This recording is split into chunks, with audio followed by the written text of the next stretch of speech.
how is or were you a part of the CSU Basic Needs movement, and where did this movement begin for you?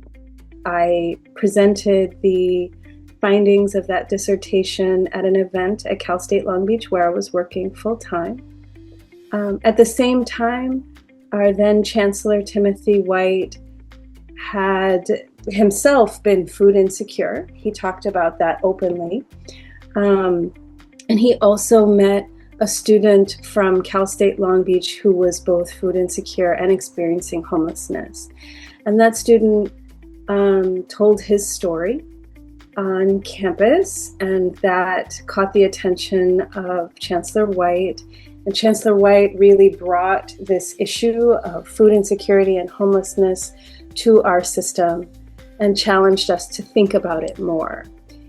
Through him, he contacted our campus, and our then provost, David Dowell, contacted me because he'd heard me talk about homelessness in higher ed at that event. And so that's how I got tied into leading the first phase of the CSU study on basic needs. But when the phase 1 results came out, Chancellor White used that information to really amplify this issue in the system. So he again challenged all of us to pay attention that so many of our students were likely experiencing these issues, and really invested energy and resource to make sure that we as a CSU system were talking about and addressing these needs for students. And from there, this movement blossomed. I was involved, I believe it was between 2012 and 2014. I was involved, I was then the Deputy Chief of Staff for Chancellor Tim White at the CSU Chancellor's Office. And I was there when basic needs was just a nascent idea. And in the CSU with 400,000 students at that time, we didn't have our arms around anything of what basic needs really meant. But it was the three of us. It was Jen, it was Rashida, and it was myself. And they said, what do you think of us doing a study? Actually, why don't we all present it to the chancellor? And I had already talked with the chancellor. He was very concerned. Students, what are we doing? What do we know? And we didn't know anything. And so Rashida, Jen, and I, they created a proposal. We worked through it, and we presented it to the chancellor. And the chancellor funded the proposal to do a study in the 23 universities of what did basic needs really look like.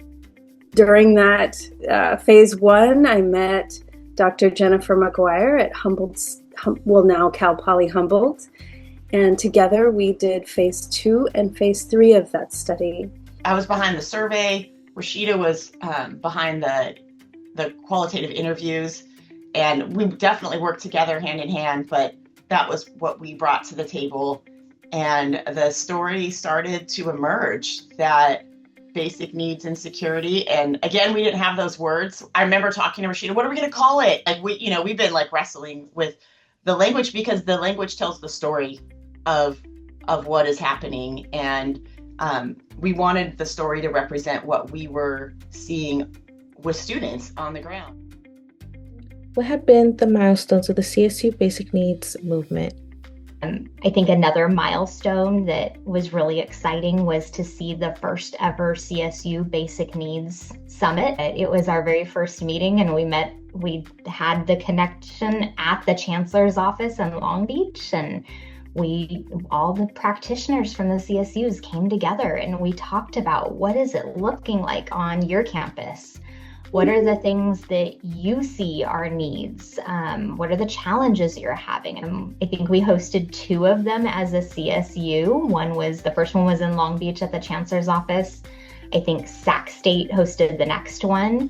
And then it became CHEBNA, which is the California Basic Needs Alliance, where it kind of moved into the CSUs, UCs, and the community colleges all working together to offer these in-person opportunities to connect. So it definitely went from us all kind of siloed doing things on our own to working together, not only as a system, but then, maybe in the Valley, just our little region at first, to then as a system-wide CSU basic needs, to now all of our higher ed basic needs working together. I was one of the CSU people at the CSU Fresno meeting, and there a bunch of us met, and that group became the kind of original CHEBNA. It was not called CHEBNA at the time, but we came up with the name CHEBNA at that meeting. The power in CHEBNA is of the integrating of those different sectors to kind of cross-pollinate, because a lot of our students have similar needs. We call it best practices. I oftentimes think of it as promising practices, food pantries and signing up for SNAP and food stamp resources on campus, connecting to housing resources in the community, setting aside emergency housing in your own dorms or in your local hotels or other resources in your community. So there's a lot of practices that have been facilitated in many of our institutions across California that have been shared nationally. California Student Senate Association, CSSA, has led quite a bit of policy change, and that's the students themselves. The students' governments across our campuses, and then our own governmental affairs by the California State University in Sacramento and in Washington, D.C. And there's been a number of us that have gone to Washington, D.C. and lobbied and have advised legislators on some of these policies and things to come, and working in partnership with USDA and some of the other federal agencies that help support and address food insecurity, housing insecurity, or poverty. On that Monday, we go to the state capitol. We have meetings with every legislator, and it was our opportunity to tell them, to share with them the student voice. So that demonstrated a clear message to the legislature. We were able to mobilize students. It was part of this conference. Are there any specific policies or funding that you would like to highlight that supported the basic needs movement? Early on, AB 801, AB 74 really is the boom for us in basic needs. In 2021, we began receiving annual baseline funding for basic needs initiatives across the system. What that funding allowed for is, because it is not one-time grant money, and it's actually baseline ongoing funding, what it allowed for was a lot of our campuses to build quite a bit of infrastructure around the basic needs services. One of them that has really impacted my world was AB 396. That AB 396, it was a small thing if you kind of look at it. It's just tweaking the state definition of local programs that improve employability, which is one of the eligibility criteria for SNAP, for CalFresh. One of the big early ones was for CalFresh, and working with our current Secretary of State, Dr. Weber, who she was very interested in what were the exceptions to CalFresh for college students, because categorically, college students did not qualify for CalFresh. And there were a list of those exceptions that you could qualify for CalFresh. And so this bill highlighted those exceptions and helped spread awareness among counties and campuses that students could qualify for CalFresh. And that really started this movement of getting students access to CalFresh. We were kind of at the forefront of that piece of helping students get CalFresh.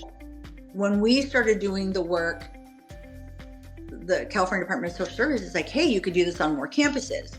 So then I was tied in through the chancellor's office, through Sabrina Sanders.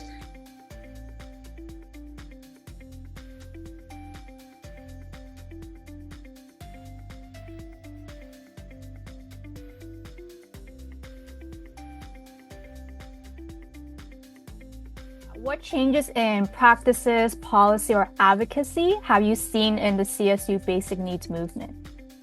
the biggest change that I have noticed that has given way to programmatic improvements, to funding, to legislation, to advocacy, has been the acceptance of the basic needs movement, has been the acceptance of this is a real problem. It really does affect students in real and tangible ways in their academic trajectories. And as higher education leaders, even if initially you were maybe resistant to the idea that we should do something about basic needs on this campus or that campus or CSU wide, when you are shown that data, it's really hard to ignore. It's really hard to ignore, especially given that it affects such a high proportion of our students.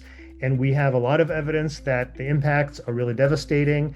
If you're a higher education leader for the purposes of helping students graduate and be successful academically, and this is one really important fundamental thing that's keeping them from doing that, then you have no choice but to invest in it. You have no choice but to prioritize it. And I think now it's incumbent on us to show that these things that we are doing are working in the ways that we intend, right? We are now aligning with this idea that students are experiencing food and housing insecurity. So to get the buy-in from campuses to acknowledge that was an issue, and then the funding to back up programming to respond.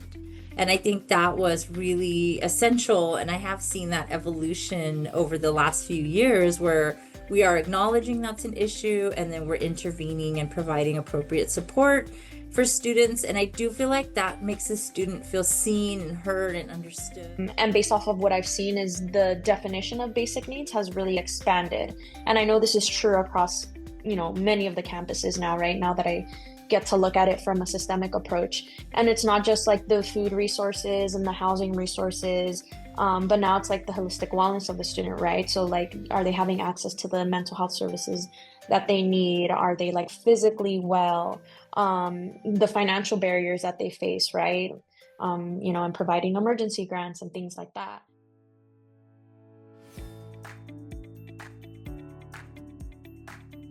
How have basic needs programs and services impacted your educational experience? Because of this movement, it was, at 26 years old, I was like finally able to be like a student for the first time. And you know what I mean? Like fully focus on school, because I had a lot of great mentors and a lot of great programs that were given to me.